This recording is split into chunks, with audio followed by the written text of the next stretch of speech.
Bienvenidos a un nuevo capítulo de Shot Financiero. Hoy con nosotros Felipe Larraín.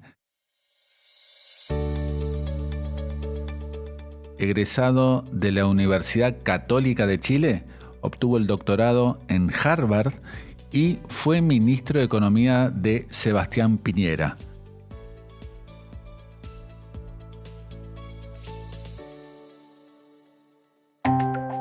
Presenta este episodio. AdCap, Grupo Financiero. Somos una compañía con más de 15 años de experiencia. Ofrecemos una diversidad de soluciones financieras orientadas a individuos, empresas e instituciones. Nuestro propósito es impulsar el desarrollo financiero, acercando el mercado de capitales a la mayor cantidad de personas y así contribuir a construir un futuro más equitativo para todos. Seguinos en nuestras redes sociales y conoce nuestras propuestas y servicios.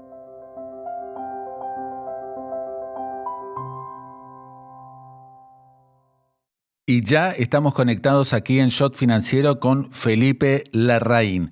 Felipe, un enorme placer tenerlo aquí en nuestro podcast. Encantado de estar acá con ustedes, Guillermo, y de haber escuchado algunos de los podcasts de algunas personas que conozco y les tengo muchísimo aprecio. Doble honor, Así entonces.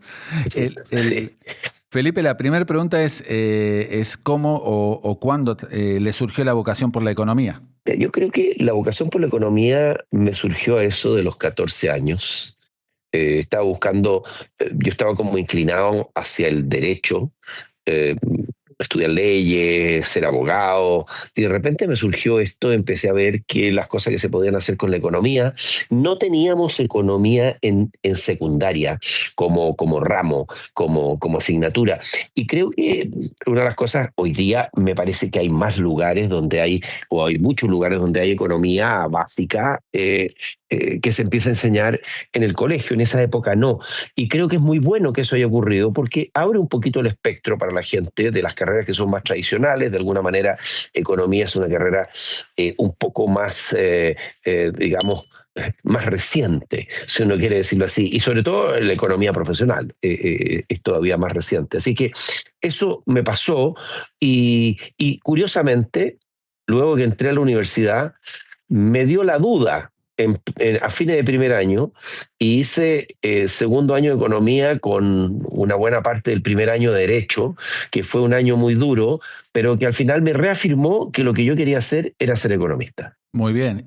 Tengo entendido que usted fue al colegio en la carrera de grado a la Universidad Católica de Chile. Así es, yo estuve en la Pontificia Universidad Católica de Chile, lugar donde llegué hace muchísimos años atrás como estudiante. Yo nunca pensé que al llegar como estudiante iba a seguir prácticamente toda mi vida, porque yo he trabajado fuera de la universidad, pero el lugar donde he estado, primero como alumno, luego como profesor, ha sido la Universidad Católica, con quien nunca me he desligado. He estado en la Católica, he estado en la Universidad de Harvard y he estado en el gobierno de Chile. Esos han sido los tres empleadores de mi vida. Y Felipe, ¿recuerda Sí. algún profesor que lo haya marcado en la Católica de Chile cuando cursaba como estudiante?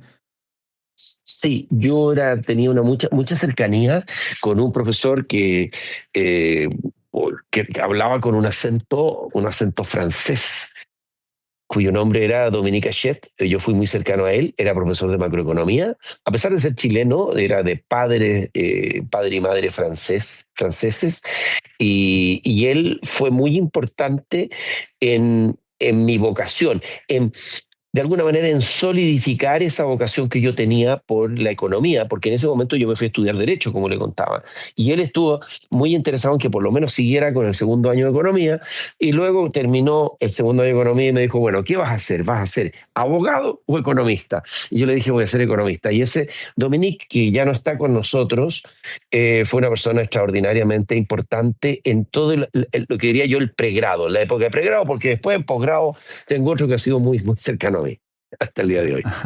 De la Católica de Chile, Felipe, usted egresa en el 81, ¿no? Claro, 1981. en realidad en diciembre del 80 yo egreso, Ok. y el título me lo entregan en el 81, porque en el 81 me fui a estudiar a Harvard, a la Universidad de Harvard. ¿Y usted ya venía madurando la decisión de estudiar en en el exterior, de completar el doctorado en Estados Unidos? ¿Cómo fue ese proceso decisorio? Yo me di cuenta de una cosa a medida que pasaba el tiempo. Yo decía, claro, estoy seguro, tengo una tremenda universidad, la Católica, tengo muy buenos profesores, pero yo me daba cuenta que para poder realmente tener una opinión, para poder participar en el debate público, iba a estar mejor preparado con un doctorado. Porque, y también porque me interesaba la investigación, o sea, tanto por el debate público, por debate público en cosas que fueran importantes, aunque yo hice teoría y parte de mi tesis de doctor en economía la hice en teoría.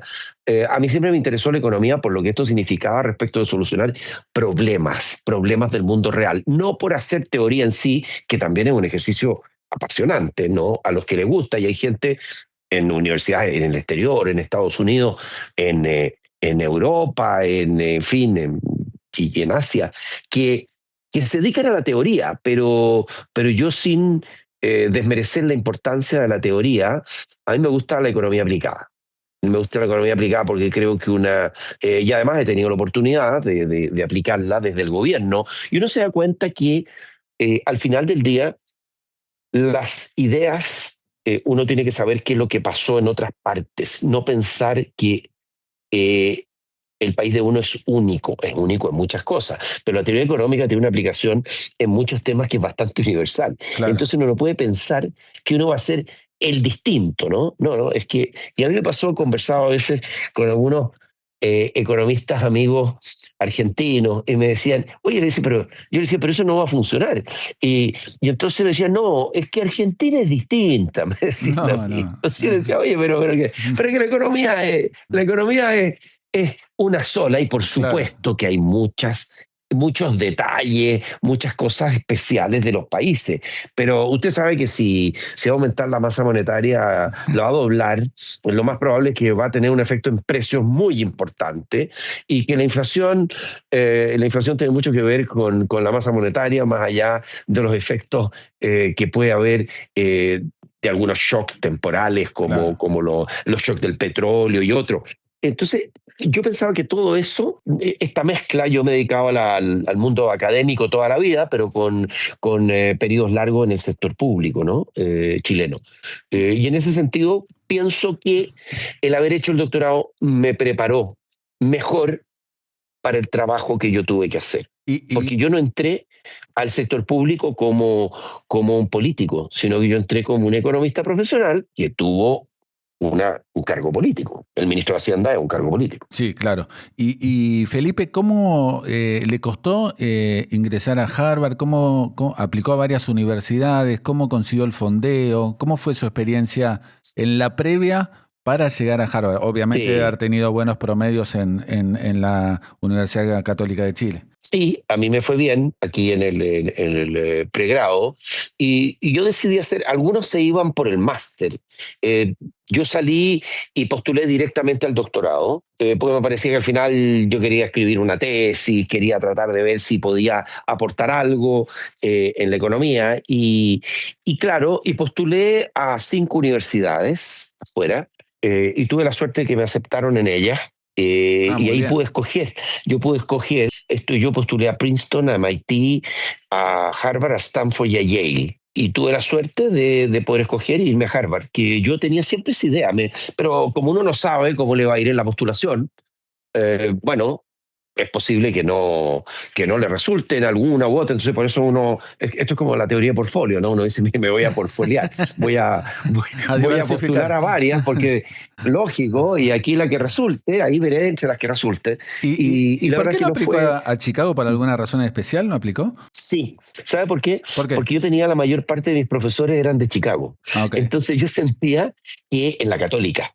Entonces yo sentía que ya en la Católica había tomado mucho de la enseñanza de Chicago, y a mí me daba cierta curiosidad intelectual ver cómo yo más o menos entendía lo que obviamente que habría sido de muy buen nivel. Chicago está entre las top 3 universidades del mundo en economía.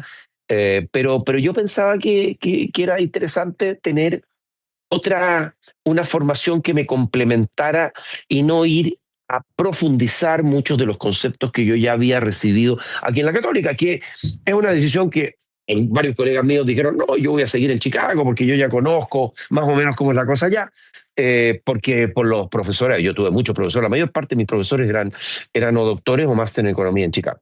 Y cómo fue cómo fueron sus primeros años en Harvard? ¿Recuerda algún compañero de estudios de América Latina? Bueno, sí, y tengo buenos amigos de esa época. Por ejemplo, Nuriel Rubini es amigo mío, Muy estaba bien. un curso más abajo. Después, el otro que fui bien amigo de él y lamento mucho que ya no está con nosotros es Alberto Alesina, que hizo una gran Un contribución grande. a la economía, un gran economista que desarrolló todo el tema de economía y política, ¿no? La Sí. influencia de la política en la economía, un Acá, área en que él fue pionero, acabo de ¿no? leer un libro de él que se llama Austeridad, cuándo funciona y cuándo no funciona. Claro. Muy buen libro. Claro, claro, no, un tipo muy imaginativo, además éramos partners de tenis con Alberto. El otro que también estaba en MIT en esa época es Jean Tirole, que después fue premio Nobel de Economía, que era partner mío de tenis, y pues el tenis era una cosa que la he llevado toda la vida conmigo. Y me ha ayudado también, me ayuda deportivamente, me ha ayudado también a hacerme muy buenos amigos. El otro que le menciono es Xavier Sala y Martín, Muy que conocido, es el catalán. también un gran economista catalán. El Yo crecimiento. sigo Se especializó mucho en crecimiento, claro, ¿no? claro, ellos son algunos de los amigos de la época del exterior, de haber Y, estado allá. Porque además había una cosa muy interesante que había en Harvard, es que uno tenía la posibilidad de hacer lo que se llamaba un registro cruzado de cursos en MIT. Entonces uno podía ir a MIT a tomar un curso si había algún profesor que le parecía a uno particularmente interesante, motivante. Y yo aproveché esto y fui a tomar el curso de economía internacional con Rudy Dornbush, de quien fui bastante cercano también, con quien me hice amigo. Pero en esa época yo diría que... y una pregunta para no dejarla sin responder. Yo tuve la suerte de tener el apoyo de la Fundación Facultad de Ciencias Económicas, la Facultad de Economía y Administración de la Católica, que tenía algunos recursos para becar algunos de los estudiantes que salían al exterior. Y como parte de la beca, tenía el compromiso de volver a, a trabajar a la universidad, cosa que hice. Ahora, esto era flexible, porque si uno decía, oye, yo me voy a quedar un tiempo afuera y después vuelvo, pero yo volví al terminar el doctorado, decidí no ir a lo que se llama el job market en Estados Unidos, sino que venirme a la universidad. y, Cumplí con mi compromiso, pero también lo hacía porque quería vivir en Chile. y Felipe, me quedó preguntarle si, aparte de Dorbush, recuerda algún otro profesor en Harvard. Sí, no, Don Bush estaba en Sí, MIT, sí, pero el sí. profesor que ha sido más cercano y que más, por eso decía, cuando hablaba de Dominica Shett en el pregrado, la persona que fue más cercana a mí, con quien yo escribí mi tesis, que se transformó en un gran amigo de por vida y que seguimos trabajando juntos hasta el día de hoy, es Jeffrey Sachs.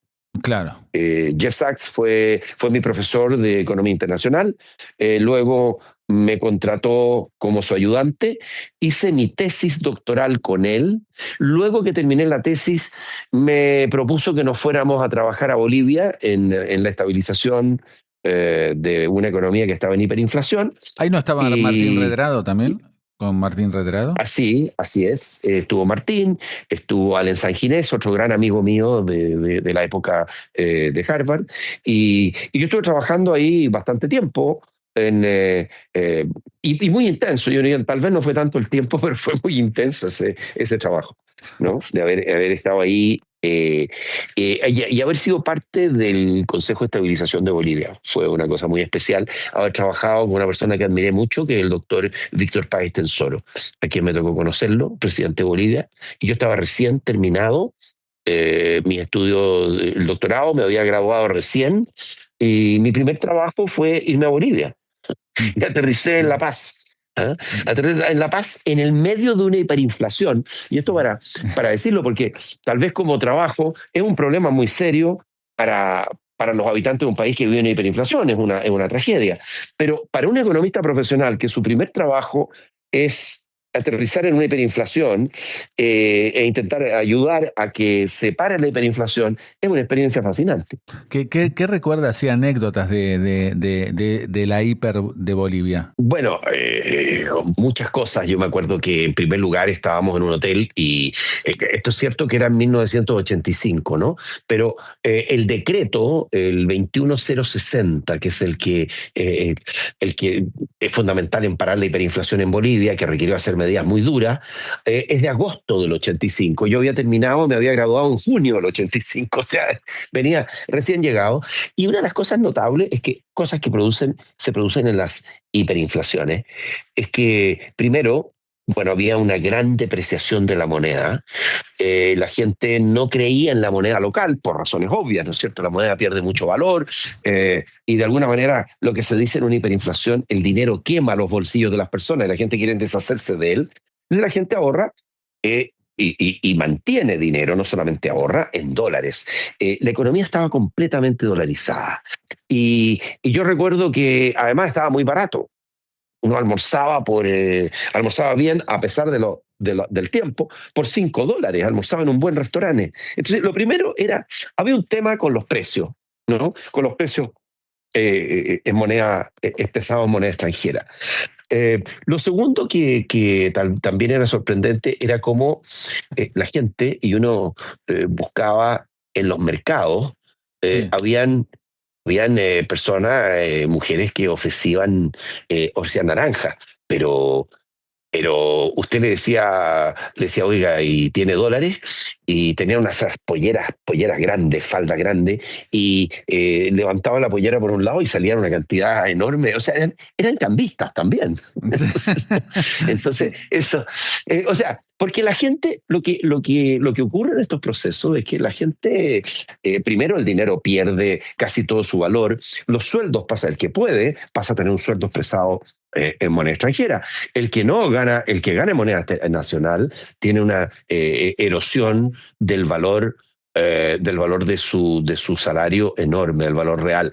Entonces, eso es otro tema, cómo habían caído los salarios y cómo se produce. La otra cosa notable es cómo la estabilización de la economía se produce de un momento a otro. Casi en un día los precios, para dar una idea, los precios del primer semestre de 1985 habían crecido a una tasa anualizada de 40.000%. Qué locura. Y pronto, y el tipo de cambio, y había una brecha entre el tipo de cambio oficial era 75.000 y el paralelo o negro, ustedes lo dirían de otra manera, lo dirían el blue, era de 1,5 millones. Entonces había 20 veces de diferencia. Qué Usted locura. entiende que no hay exportador ninguno que quiera liquidar sus dólares a 75.000 cuando el mercado le dice que el precio es 1,5 millones.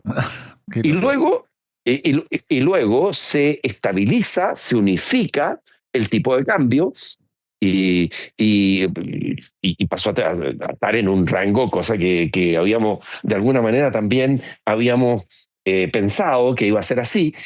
No, después llegó a niveles inferiores al 1,5 millones, o sea, se estabilizó en un punto intermedio alto de este rango de 75.000 a 1,5 millones. Así que yo guardo extraordinarios recuerdos, tengo muy buenos amigos en Bolivia y de este periodo en que Sí, fue el comienzo de mi carrera profesional. sí, sin duda es una experiencia de haber sido muy valiosa esa edad. Ahora, Felipe, después usted, antes, sí, en los 90, fue parte de un equipo de economistas del Banco Mundial que asesoró la transición de los países de Europa del Este a economía de mercado. ¿Cómo fue eso? Bueno, ahí, mire, eso fue mucho más breve que yo he hecho mucho más trabajo en Latinoamérica como asesor de distintos países de la región, Sí, en Latinoamérica y en el Caribe. Pero lo que hice, yo fui a algunas cosas, fue un trabajo relativamente breve. Lo que tal vez no fue tan breve es que me tocó ir junto con un grupo de economistas a Rusia, y eso fue el año 92. O sea, muy poco después de que era una economía que estaba recién en transición desde una economía centralmente planificada hacia una economía de mercado, que fue también una experiencia interesantísima. Yo estaba haciendo un trabajo para el Banco Mundial en ese momento. Así que me tocó estar ahí, me tocó estar brevemente en Polonia también, pero el grueso del trabajo que he hecho como asesor de gobierno ha sido en América Latina y el Caribe. Y entre lo de América Latina y el Caribe, resalto lo de Bolivia, por supuesto, estuve muchas veces en Jamaica. Además, soy gran admirador de Bob Marley. Claro. ¿Ah? Y me tocó visitar su casa, aproveché ¿No lo esos llegó a momentos para conocer? visitar su casa. No, ya había muerto Ah, ok, Bob ya Marley, había. Sí. lamentablemente. Un prócer en Jamaica. Lamentablemente. Un prócer en Jamaica. No, pero además un prócer mundial, Bob Sí, Marley, sí, un sí. genio. Un genio. Un genio absoluto. No, no Woman, No Cry, ¿ah? Buffalo Soldier, ¿ah? Y distintas canciones. Y Felipe, Así. ¿cómo veía en esos años 90? Eran años en América Latina que todo parecía a encarrilarse, ¿no? Después de unos 80 muy movidos. ¿Cómo veía los 90 en América Latina? Incluso Argentina, que tuvo su proceso de estabilización particular con la convertibilidad. Bueno, los años 90 son especiales para nuestra región porque hay que recordar que América Latina venía saliendo de lo que aquí llamamos mucho, se llamó la década perdida, ¿no? Los años 80, pues nos tocó una tremenda crisis de la deuda, que para encontrar una crisis de un nivel de magnitud mayor había que remontarse hacia la década de los 30, ¿no es cierto? De 1929, 1930, esa fue otra década durísima en la Gran Depresión, pero la recesión que tuvimos en América Latina en los años 80 es fuertísima, a tal punto que el ingreso per cápita hacia fines de la década estaba, más o menos parecido, solo se había recuperado lo que tenía al comienzo de la década. O sea, por eso se hablaba de la década perdida, la crisis de deuda, las soluciones que se intentaron hacer para esa crisis, donde estuvieron también los swaps de deuda, deuda por capital, las renegociaciones, el hecho de que algunos países tuvieron unas quitas importantes de deuda en esa época y que también vivimos en esas épocas hiperinflaciones en la región. Algunas de ellas motivadas, Bolivia fue la primera de ellas en 1985, pero después nosotros tuvimos, antes de Venezuela, que es la última de las hiperinflaciones de América Latina, tuvimos hiperinflación en Argentina, en Bolivia, en Perú, en Brasil y en Nicaragua. Esos son los 5 países latinoamericanos que tuvieron hiperinflación entre los 80 y los 90. Y luego viene, claro, el último caso, que es el caso más reciente de Venezuela.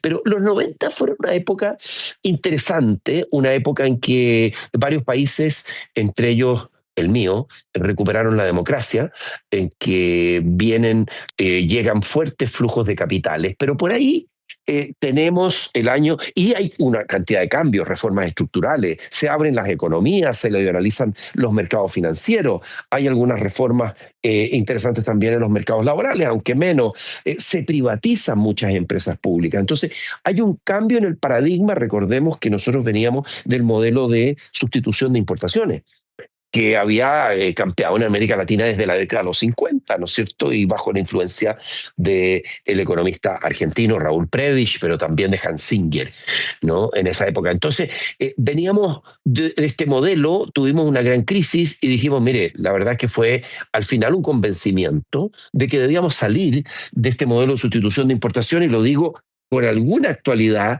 porque hoy día hay algunos que parecen creer que la cosa está en proteger a la industria local y en sustituir importaciones más que en generar la conexión del país con el mundo, ¿no? Que me parece que es extraordinariamente importante. Pero por ahí, a mediados de los 90, tuvimos, hay que recordar, la crisis del tequila.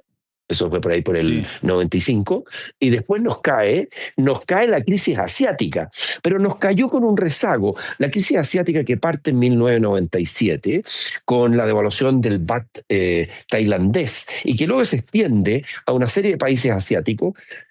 Bueno, después hay que recordar que tenemos la crisis rusa, y de la crisis rusa golpea a Brasil a través de los contagios financieros, y ahí nos pega fuerte hacia fines de la década. Por tanto, partimos muy bien la década, tuvimos un tema hacia mediados de la década, que fue la crisis del tequila, que a algunos les pegó más que a otros, pero hacia el final de la década nos pegó a todos Sí. la crisis. A diferencia de lo que ocurrió con la crisis subprime, ¿no es cierto?, de 2008-2009, que nos pegó más moderadamente. Le quería preguntar cómo Sí. vivió el caso Argentina, que fue particular, porque primero por la convertibilidad y segundo por el final que tuvo. ¿Cómo lo vio desde afuera el caso argentino? Mire, nosotros siempre seguimos con mucho interés por muchas razones, ¿no es cierto? Por la vecindad, por la amistad, Claro, por el deseo de que le vaya bien a Argentina, ¿no? obviamente.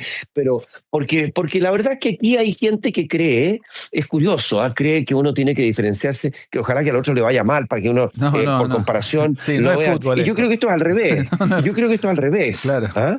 Esto es...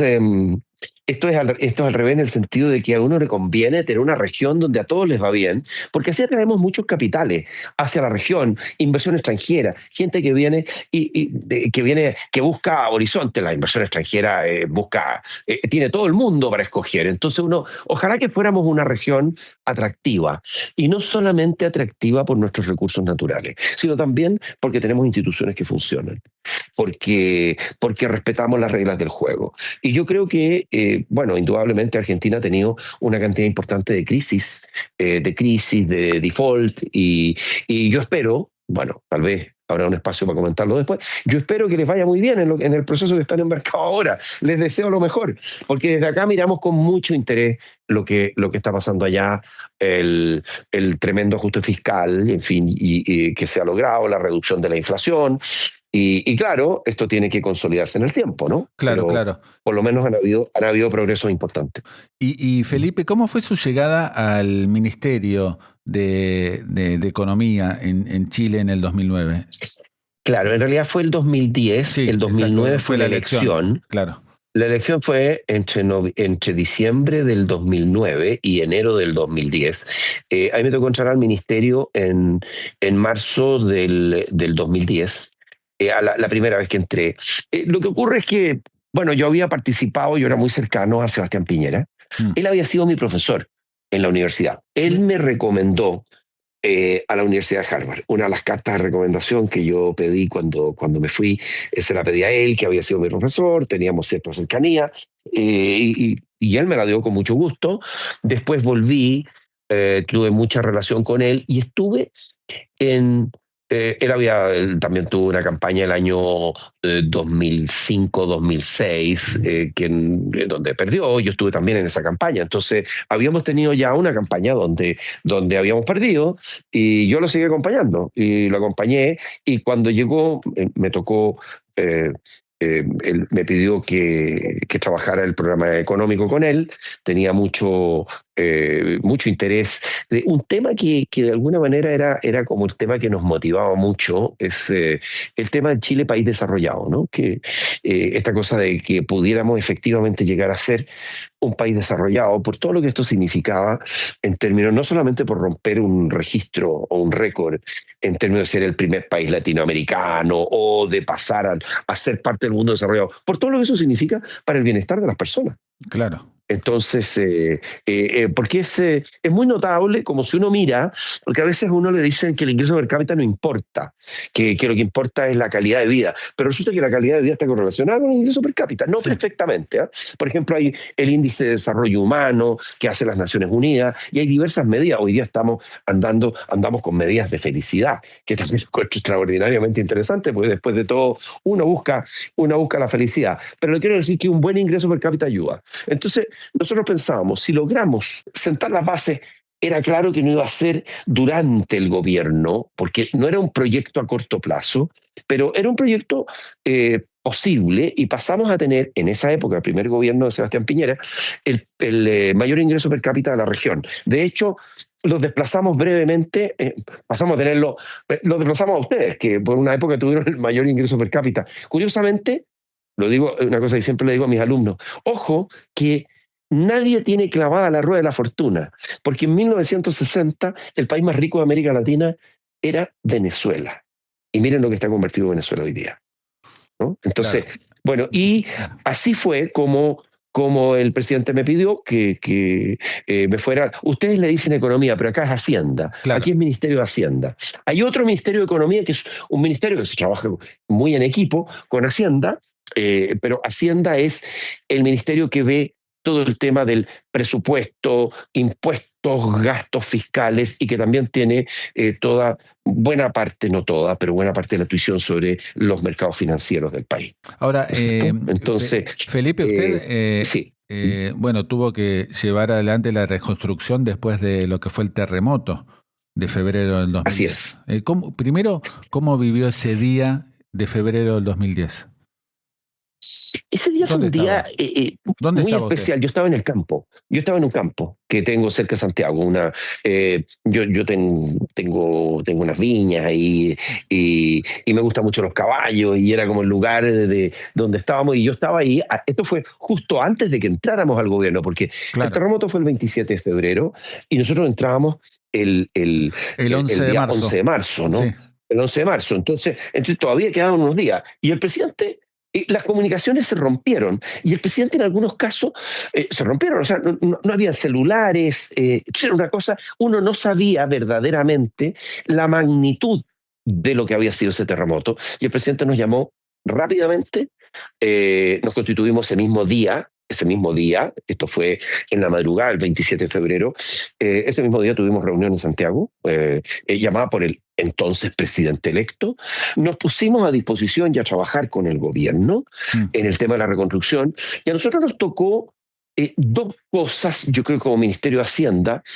Primero, todo el tema de la emergencia, apoyar en el tema de la emergencia, en todo lo que era necesario para que el país se volviera a reconectar y tener los presupuestos ahí, los recursos, para que el país volviera a funcionar normalmente luego de este tremendo terremoto y tsunami, ¿no? Tuvimos sí. terremoto con tsunami, perdimos algo más de 500 vidas, digamos que es uno de los grandes costos que tuvo este terremoto, pero además nosotros estimamos, el presidente nos dice, a ver, estímeme cuál es el costo, cuánto le costó al país.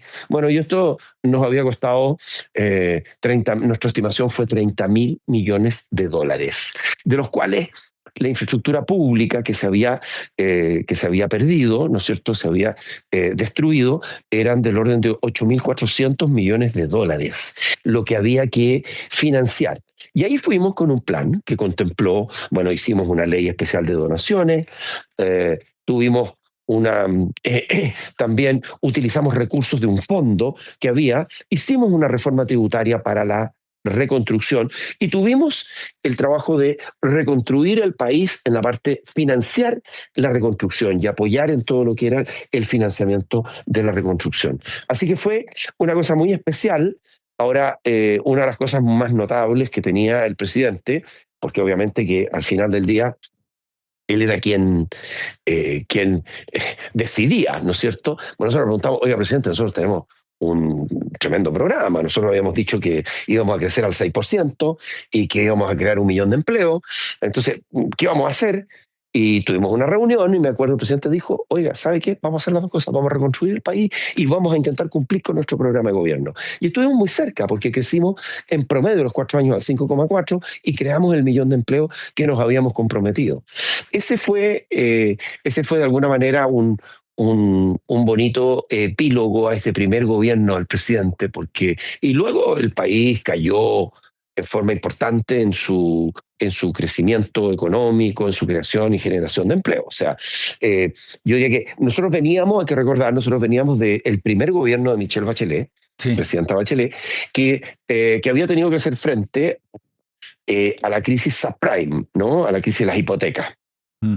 Y ese gobierno creció del orden de 3%. Nosotros crecimos, a pesar del terremoto, porque ahí tuvimos unos meses de caída de producto, crecimos al 5,4%. ¿No es cierto? Y luego vino lo que hemos llamado aquí en Chile, bueno, ¿qué le pasó a Chile? ¿En qué momento? Y yo creo que está bastante claro que en la última década Chile ha crecido muy poco. Hemos crecido del orden de 2% anual. Y el crecimiento promedio desde 1990 a 2013, o sea, hasta fines del gobierno del presidente Piñera, es del orden de 5, es poquito más de 5%. sea, Chile creció por 23 años, ¿no es cierto? Digamos, creció al 5% anual. Usted sabe que al 5% Sí, anual usted dobla el producto cada 14 años, ¿no? sí, Una regla que se conoce como la regla del la del 70. 70, sí, Así que la regla del 70, ¿no? sí, Sí, sí, muy si usted conocida. crece, si usted, claro, si usted crece al 5, se demora 14 años, pero si crece al 7, se demora 10 años en doblar el producto. Así que fue una época muy interesante, extremadamente desafiante. ¿Ah? Y nos tocó una cosa que yo no olvidaré, pues también fue una anécdota. El presidente eh, era una persona que había, él era un economista profesional, Sí, era doctor en economía, era una persona muy, muy respetada como economista, pero también había trabajado en los mercados financieros. Y entonces me acuerdo que le propuse al presidente, oiga, presidente, ya pasamos la emergencia, no necesitamos recursos, pero tal vez este es el momento de ir a colocar un bono a Nueva York para darle continuidad a la curva, como se llama así técnicamente, darle continuidad, dar liquidez y además poner un benchmark para las empresas chilenas, porque al final las empresas de los países, normalmente lo que ocurre es que estas empresas, ¿no es cierto? El piso del costo de capital es el del soberano, ¿no es cierto? Y de ahí hay un spread hacia claro. arriba, sobre. Y bueno, dado eso, todas esas condiciones, una de las reglas es que uno obtiene el dinero en las mejores condiciones posibles cuando no lo necesita. Entonces fuimos a Nueva York, me acuerdo, a colocar y obtuvimos la mejor tasa de la historia en dólares, comparable, y el menor spread sobre el tesoro. Yo me acuerdo, nunca voy a olvidar, que el spread fueron 55 puntos base sobre el bono del tesoro de 10 años. Nada. Y me acuerdo que tuvimos entonces un conference call. Nosotros estábamos en Nueva York y entonces con el presidente, y el presidente estaba muy entusiasmado por esta misión que había sido tan exitosa. Fíjense que incluso en esa oportunidad me acuerdo que colocamos en mejores condiciones que un fondo de un país recién desarrollado. Y esto fue muy especial. Recuerdo Claro. que fue un momento muy, muy bonito. Sí, debe haber sido muy gratificante. Felipe, ¿cómo Sí. era Sebastián Piñera? Sebastián Piñera era un tipo brillante, de las personas más brillantes que yo he conocido, y yo creo que además con una capacidad de trabajo enorme, con una capacidad de liderar equipos y, por supuesto, exigente y con una personalidad fuerte. Yo creo que eso lo constituyó en el líder que conocimos. Y me acuerdo que, bueno, yo, a pesar de todo, como yo tenía una relación de mucho tiempo atrás, lo cual y una cierta amistad con él, pero no me hacía, yo sabía que el nivel de exigencia iba a ser incluso mayor, dado eso. Pero él tenía una cosa que para mí siempre fue muy importante, es que él empoderaba a sus ministros. Yo me sentí siempre totalmente empoderado. ¿Qué significa eso? Que yo me sentí siempre muy respaldado, como siempre ocurre, los ministros, pero hay ministros que como que no se sienten con tanto respaldo. Yo sentí siempre ese respaldo, y un respaldo que se traducía en que en nuestras conversaciones él me decía, a él le encantaba hablar de economía, ¿eh? Entonces me Sí. decía, mire ministro, cuando usted no tenga dudas, siga adelante, actúe. Y si tiene dudas, me viene a ver. Y muchas veces yo lo iba a ver, si ustedes conocen aquí La Moneda y el Ministerio de Hacienda, el Ministerio de Sí. Hacienda está en un edificio al lado, en Teatinos 120, al lado del Palacio de la Moneda. Entonces me acuerdo que muchas veces yo tomaba el celular, le mandaba un mensaje en forma directa y le decía, presidente, tengo un tema que quiero ir a conversar con usted. Y lo hacía, a veces no porque tuviera gran duda, sino porque me interesaba mucho su opinión, porque realmente mi mejor contraparte, siendo ministro de Hacienda, como análisis económico, era el presidente de la República. Y eso era un privilegio enorme. Primero, que el presidente tuviera además la confianza, pero segundo, que cuando yo tenía una duda, le iba a conversar con él. Y me acuerdo que eran reuniones en las cuales era una cosa muy analítica. O decía, a ver, diagnóstico del problema, alternativas de solución. Y la pregunta 3, ¿y por qué se inclina usted? ¿Ah? Ese era como el orden de lo. Y yo le decía, presidente, eh, por esta. Y coincidimos el 99% de las veces. Y cuando no coincidimos, se hacía lo que él era el presidente, yo era el ministro. Obviamente. Entonces, ¿ah? Y usted, Así que, y Felipe, usted fue nuevamente en la segunda presidencia de Piñera, ministro sí. del 2018 hasta el 2019. Así es, yo estuve un año y medio adicional, un poco más de un año y medio adicional, ¿Cómo y fue ahí logramos esa hacer. segunda temporada? ¿Cómo fue esa segunda temporada? Bueno, mira, a mí la verdad era un trabajo muy exigente, pero a mí me gustaba, el trabajo me gustaba. ¿Sabe por qué? En parte, le digo, yo no he tenido nunca interés político de cargos electivos, nunca he concursado ni he pretendido concursar en cargos electivos. Pero sí me parecía que era una extraordinaria oportunidad de hacer algo por el país, eh, por la gente que había tenido menos oportunidades, y como había tenido yo bastantes oportunidades en la vida, de las cuales soy muy agradecido de Dios. Bueno, fue una oportunidad para hacerlo, y cuando él me llama de nuevo, la verdad es que es re difícil decirle que no al presidente, y más aún cuando uno ha sido ministro de él, y él me llama para ofrecerme el mínimo ministerio. Y ahí nos tocó, fíjese, mire las cosas de la vida, nos tocó comenzar el segundo periodo en una economía mundial que estaba empezando a tener también una guerra comercial durante la primera administración del presidente Trump. Entonces, eso nos frenó un poco, y el freno se vio el primer semestre del 2019. Pero el 2018 logramos crecer bien, y además recuerdo algunos hitos importantes de ese periodo. Fíjese que a nosotros nos tocó fundar y liderar la coalición de ministros de Hacienda por la acción climática. Esa coalición, que hoy día existe y tiene más de 100 países miembros, la lideramos junto a Finlandia, Chile y Finlandia. Ah, Entonces, eso fue un tema interesante. Después también nos tocó, colocamos el primer bono verde soberano de las Américas en 2019. Y obtuvimos un premio, lo que se llama el premio verde, porque es un premio en el sentido que uno coloca por bajo la tasa que colocaría si no fuera un bono verde, ¿no? ¿Por qué? Porque hay varios fondos de inversión e inversionistas que tienen como parte de su reglamento, deben invertir una parte del fondo en instrumentos verdes, ¿no es cierto? Lo que llamamos ESG hoy día, Environmental, Social y Governance. Entonces, bueno, hubo algunos hitos muy interesantes que se dieron. Logramos recuperar en parte la economía, pero luego nos toca en los efectos de la primera guerra comercial, porque Chile es un país muy abierto. En algunas mediciones somos, si no el país más abierto de América Latina, uno de los más abiertos, y creo que el más abierto de América del Sur. Eh, y en ese sentido, nosotros lo que nos interesa es que la economía mundial crezca. Estamos muy integrados al mundo. Hoy día nuestro principal socio comercial está en Asia, es el principal socio como país individual, es China, pero por ahí tenemos China, Estados Unidos, Japón, Corea, ahí están los cuatro, y luego Brasil. Son los 5 primeros países con los que comerciamos.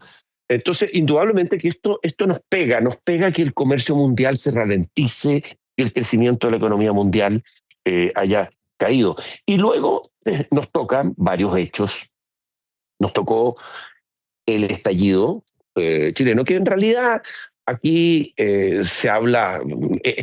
Mire, el estallido fue un estallido en lo fundamental, no únicamente, pero en lo fundamental fue un estallido de violencia. Aquí ardieron 18 estaciones de metro en forma simultánea. Entonces es difícil creer que esto fue algo totalmente espontáneo. Yo, y creo que la gente cree cada vez más, no creen en la espontaneidad del estallido, no. sino que esto fue un intento de derribar el gobierno del presidente Piñera. Lo dijo el propio presidente Piñera. Esto fue un intento de derribar el gobierno. Se argentinizaron.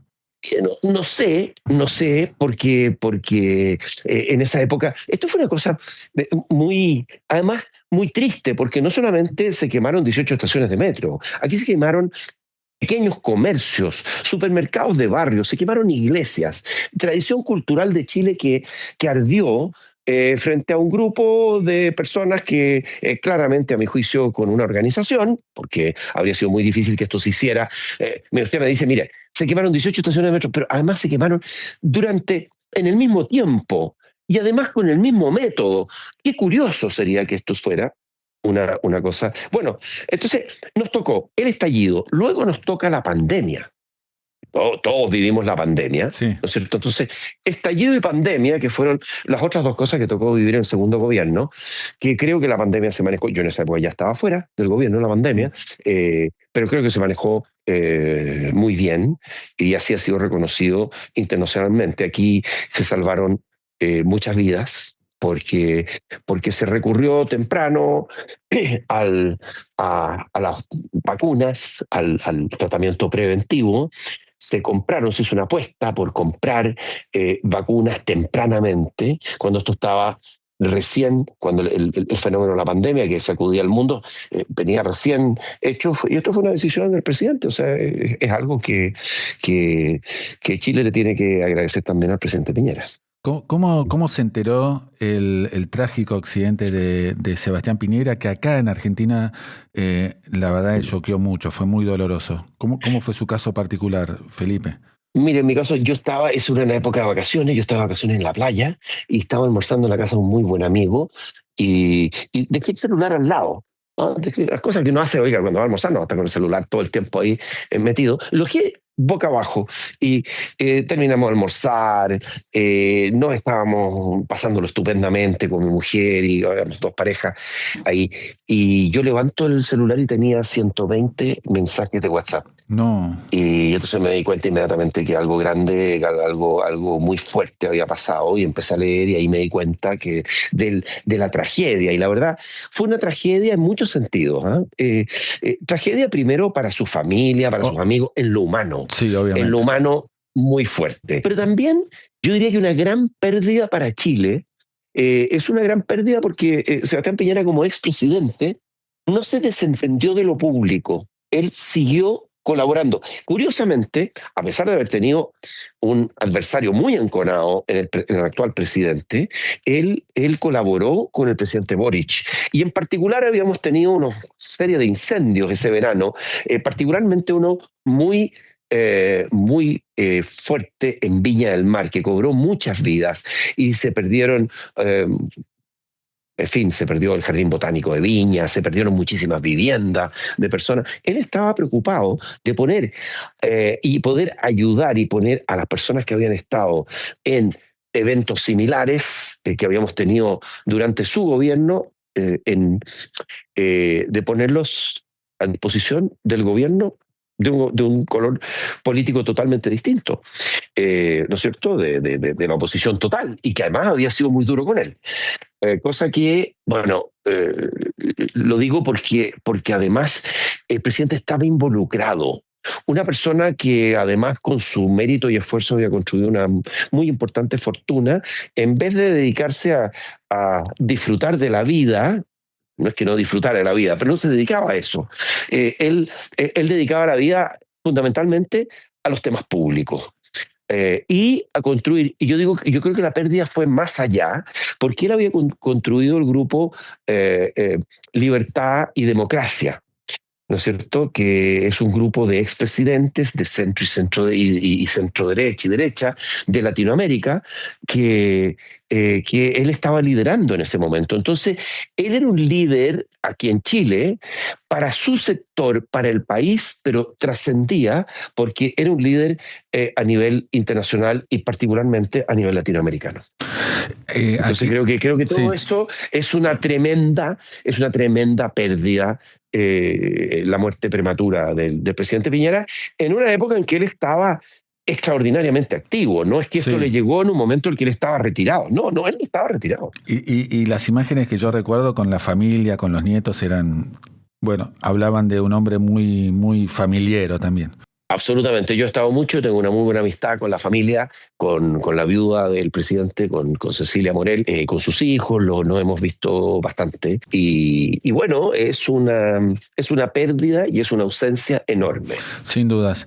Felipe, ¿cómo ve la Argentina hoy? Bueno, mire, yo creo que Argentina necesitaba claramente algo fuerte, medidas potentes, porque el esquema tal vez gradual no había funcionado en Argentina. Entonces, creo que el haber hecho primero lo que se requería, eh, para entender, esto es como se daban muchas cosas que se da en los cursos de macroeconomía, ¿no es cierto? Decir, mire, ¿sabe qué? Aquí hay un país que ha perdido acceso a los mercados voluntarios de capital. Si el gobierno tiene un déficit, ¿no es cierto?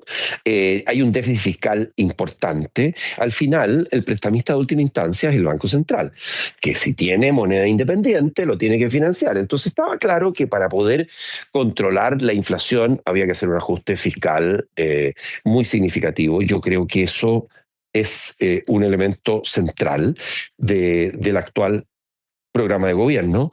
Um, Porque con esa inflación, además, ustedes bien saben que los que pagan la inflación en forma especial son los que tienen menos.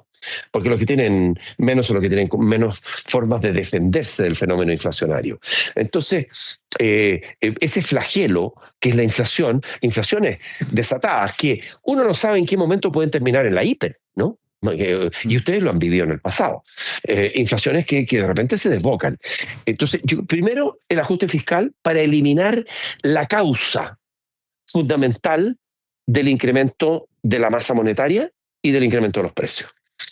Y luego de eso, ¿no es cierto? Hay que buscar una serie de mecanismos para que la economía vuelva a crecer, para estimular la inversión.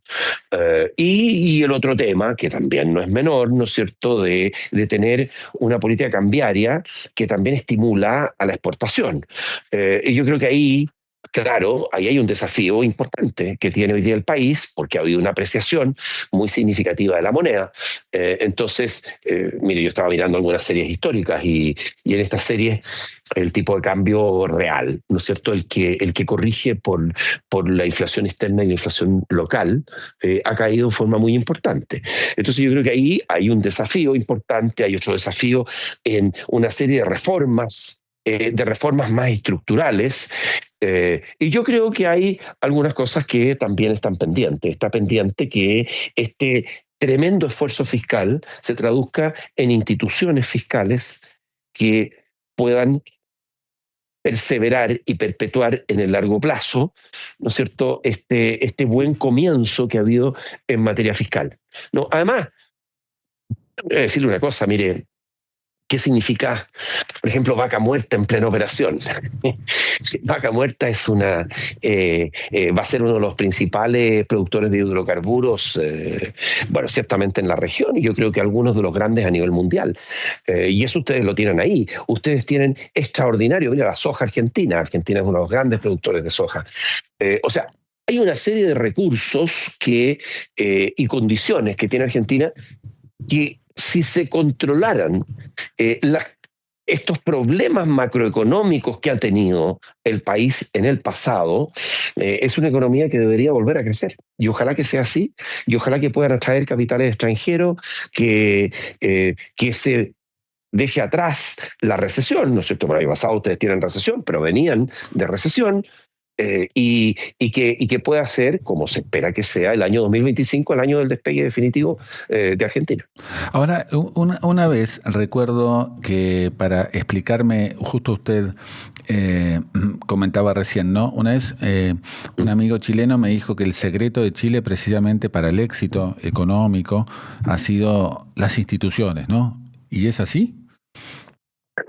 Yo creo que hay mucho de eso. Bueno, primero hay una cosa que me parece que es especialmente importante, y es que las instituciones sí, pero algo que es compartido en buena parte del espectro político. O sea, que uno tenga un proyecto país y es bastante compartido. Yo creo que eso es importante y eso yo creo que lo tuvimos y hoy día no está tan claro que lo tengamos. Pero en materia de instituciones, las instituciones son centrales. Por ejemplo, ¿qué institución? Banco Central Autónomo, en primer lugar. Banco respetado, banco con... aquí no puede ocurrir que de repente el presidente de la República o la presidenta amaneció mal y como amaneció mal despidió al presidente del Banco Central. Eso ocurría antes porque los presidentes del Banco Central eran igual que ministros, tenían la misma forma de generar y removerse de su cargo que un ministro. Hoy día eso ya no es así. Banco Central Autónomo, regla fiscal. Primero, muy importante, una regla que no lleve a los países a gastar solo en base del ingreso corriente, sino que una regla estructural que mire más los ingresos de largo plazo, estructurales o de largo plazo de los países. Yo diría también un Consejo Fiscal Autónomo, un grupo que se constituyó en Chile y que hoy día hay 5 personas que son ampliamente respetadas, que forman parte, un grupo transversal políticamente, y este es un grupo que aunque es asesor, porque es un consejo fiscal autónomo, pero asesor, no es un consejo resolutivo, es ampliamente respetado en sus opiniones sobre la conducción de la política fiscal. La conducción de la política fiscal la tiene el Ministerio de Hacienda y el Ministro de Hacienda, pero este consejo fiscal y a la vez un fondo soberano, que aunque está bastante disminuido, todavía existe en Chile, tenemos un fondo de estabilización económico-social, el famoso FES, ¿no es cierto?, que se crea cuando tenemos excedentes. Y yo creo que todo eso genera una cierta institucionalidad. Yo diría que también toda la institucionalidad del mercado de capitales es muy importante. Claro. Y eso hace como una base en lo que son las instituciones económicas. Por supuesto, tiene que haber un respeto por el derecho de propiedad, un país donde existe el imperio de la ley, un Estado de Derecho. Yo creo que todo eso es central. Entonces tenemos instituciones políticas e instituciones económicas. Y aquí estamos discutiendo por qué no fuimos a crecer al 2%, que puede ser materia de otra conversación, porque sí. el tema es más fuerte. Felipe, la última pregunta siempre está orientada a un porcentaje importante de nuestros seguidores que son estudiantes. ¿Qué consejo le daría a usted a aquellos que recién se están iniciando en la carrera de Ciencias Económicas? Bueno, yo lo primero que la carrera de economía normalmente se estudia junto con administración. Hay una parte común entre economía y administración. Y yo lo que siempre le aconsejo a mis estudiantes es decirles, mire, ¿sabe qué? Aquí hay una opción en la vida. Ustedes tienen que entender más, justamente tal como está, no sé si es exactamente así en las universidades allá, pero al menos acá nosotros tenemos una suerte de un plan común, donde la gente lo que tiene que hacer es seguir lo que es su vocación. ¿Usted quiere dedicarse a la empresa o se quiere dedicar a la economía? Yo me dediqué a la economía, porque, y creo que a través de la economía uno tiene una cantidad importante de cosas que puede hacer por los demás. Un buen, primero, servicio público. El servicio público, yo reivindico el servicio público desde distintas partes. Creo que no se puede, no todo se va a hacer desde un ministerio o desde una diputación o una senaturía, o desde la presidencia de la República, al que le toque desempeñar eso, o al que aspira, cosa que también está en el mundo de los alcaldes, también está el mundo de las empresas públicas, el mundo de las instituciones públicas descentralizadas. Hay mucho que hacer en servicio público y creo que la economía prepara muy bien para el servicio público. Y creo que también esto se puede hacer, eso se puede hacer fundamentalmente, en mi caso particular, lo he hecho a nivel nacional.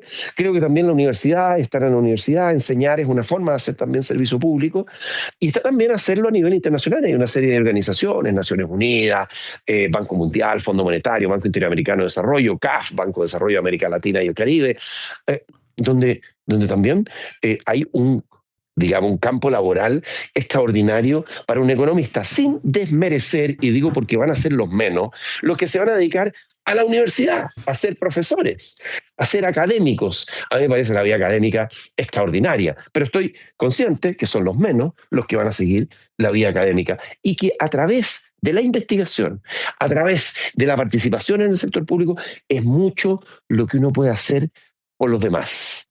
Y seguir, yo diría, trabajar duro. Nadie tiene los conocimientos sin esforzarse. Trabajar duro, seguir la verdadera vocación, no guiarse solo por los temas materiales. Esto lo digo mucho porque, claro, se entiende que la gente quiere ser bien remunerada. Yo, curiosamente, me fui, les cuento a mis alumnos, que me fui al trabajo peor remunerado que me ofrecieron cuando salí de la universidad, que es quedarme de profesor en la universidad. Pero a lo largo de la vida lo agradezco mucho, me dio infinitas oportunidades. Así que eso. Muy, muy valioso. Y yo diría también que, y lo digo con mucho respeto, por los que, primero, yo creo que hay un rol social que tienen los que siguen economía. Y mirar hacia el lado. Y los que están en la empresa también hacen un rol muy importante. Y en la empresa preocuparse no solamente de la utilidad, preocuparse de la sociedad, de quienes son, de los trabajadores, en fin. Y creo que todo eso, la gente del mundo de la economía y la administración de empresas puede hacer muchísimo, muchísimo por los demás. Y no olvidarse que uno, al final, uno es bastante privilegiado. Y ese privilegio hay que compartirlo. Brillante. Me hace acordar un discurso de un rector de una universidad cuando nos graduamos. La verdad que Felipe, que me dijo exactamente lo mismo, no olvidarse del resto, ¿no? Felipe, Sí, pues. no sabe Sí. lo valioso que ha sido esta entrevista. Le queríamos agradecer desde aquí de Shot Financiero todo su tiempo y felicitarlo desde ya por su trayectoria y mandarle de aquí desde Buenos Aires un gran, gran, gran abrazo y eternamente agradecidos. Oye, yo encantado de estar con ustedes y me encanta poder que esto llegue, bueno, por supuesto, va a llegar a mucha gente, pero me gusta mucho poder dialogar, incluso a través de esta forma, que es una manera de poder llegar a muchos alumnos que están buscando. Yo también fui alumno joven y siempre me gustaba escuchar a los que tenían más experiencia que yo. Así que... Le mandamos un enorme abrazo, Felipe, y Bueno, exposición. oye, muchísimas gracias, encantado de haber estado hoy en Shot Financiero con ustedes. Gracias, hasta la próxima.